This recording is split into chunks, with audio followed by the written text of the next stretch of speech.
When I got back to my parents' home, where I had taken Jack to bury him, I was sitting on the front porch, in the swing, crying my eyes out and drinking a tall boy, when a gray cat that looked exactly like Jack appeared. This happened within 10 minutes of my burying Jack in my parents' yard. Today, Animals My Love would like to send everyone a real story. Please watch till the end.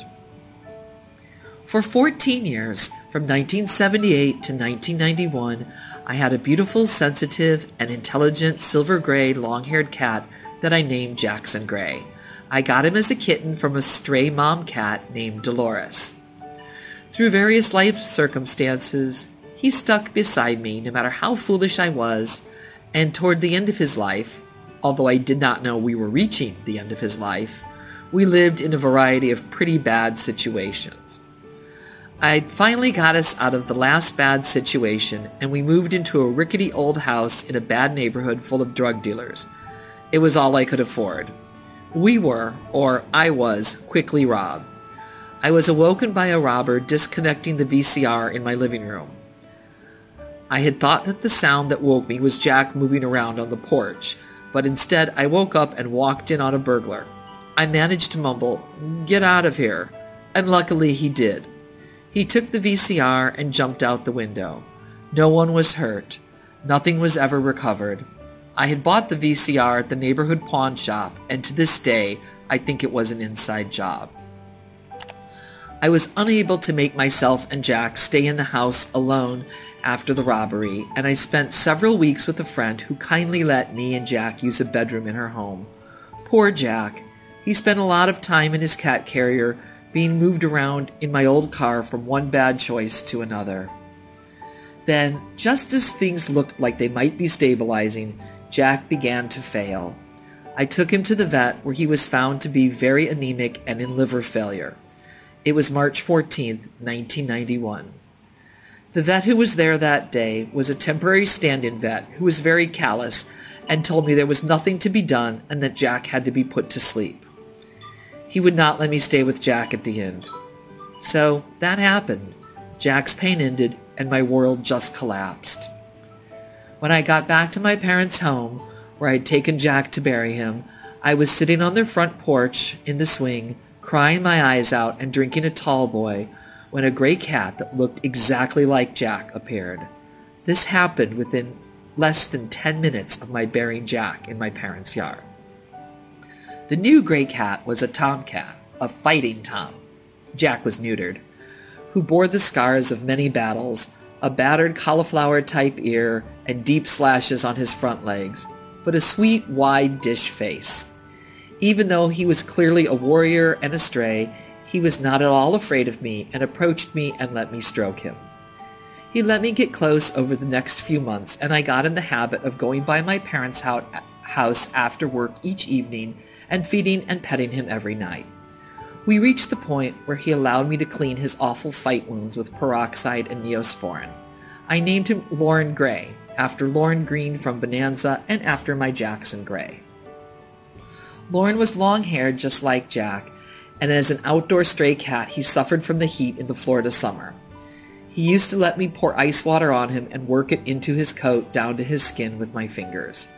Lauren also suffered from feline hypersensitivity syndrome and had the most violent seizures. For 2 years, he took Diadolin and phenobarbital from me without protest, and then the problem just went away. One day, when he was an older cat, the vet guessed about 14, like Jack, Lauren came to sit in my lap on the swing, as was his habit, and he'd obviously been in a serious fight. He had a notch gouged out of his lip, a long gaping parallel claw slashes on his front legs, and bite punctures everywhere. I took him to the vet immediately and had his wounds tended to and his lips sutured, and I left him there overnight for antibiotics and to be neutered. When I picked him up, I brought him back to my apartment. I officially made him an indoor cat. I didn't know how well he would adjust, but I shouldn't have worried. He never looked back. He totally embraced the lifestyle of being an indoor apartment cat and sleeping on my bed all day while I was at work. His litter box manners were textbook perfect. We were happy. Lauren was with me from March 1991 to April 2001. One night he tried to jump on the bed and fell, causing his rear leg to swell alarmingly. He could not bear weight. I thought it was broken and rushed him to the emergency 24-hour vet clinic, where we learned that he had spindle cell sarcoma, bone cancer, and was bleeding into the knee joint. He had very few days left after that, about a week. I pampered him and held him as he rested, and then he was put to sleep peacefully because he was beginning to suffer and it was his time to go. I have had many other cats in my life since then, and I have a favorite now, a beige, long-haired, sweet-natured female, the daughter of ferals, born in my garage. But no matter how much I love her, those two gray boys were a major part of my life, about 25 years altogether. Jack was with me during the times before I was diagnosed with bipolar disorder, and he lived a gypsy's life as I made impulsive decisions, many involving alcohol, and getting us into bad situations. Lauren came next and basically got me sober by serving as a reminder of the instability I had put Jack through when he deserved to have a safe and secure life. That sobriety has held for 24 years so far, since March 17, 1991, as does my remorse over my old way of life. I have feral descendant house cats now, perfectly domesticated, whom I love very much, as well as a feral colony near the beach that I have been feeding daily for 16 plus years. I give Jack a lot of credit for sticking by me no matter what, when he easily could have run away any time. And I give Lauren credit for trusting me and helping me with my grief and my guilt over the hard times I put Jack through. I swore it would be different with Lauren, and it was. I think it was some kind of cosmic miracle the way Lauren appeared in the yard not 10 minutes after I buried Jack, looking exactly like Jack, distracting and comforting me simultaneously, and giving me someone else to take care of in the turbulent grief-stricken period that I was experiencing. I think some kind of sign from heaven was involved in Lauren's appearance at that low point in my life, telling me to get a grip on my life and trust that things would get better. I did, leaning on Jack's memory and sometimes only for Lauren's sake, and it did get better. So I considered Jack and Lauren to be my life's most significant cats so far, almost like angels, with gifts and missions of companionship, trust, and forgiveness. In fact, some ways, it seems sometimes as if the two gray boys run together into one old wise cat. Jack had the harder life for sure, but both were deeply loved and needed. Together they make one beautiful, long-haired silver cat with green eyes and a weird kind of ability to read my moods. If not for them and the lessons they taught me, I don't know what my life would be like now. Of course, I'm dedicated to the cats I currently have in my life.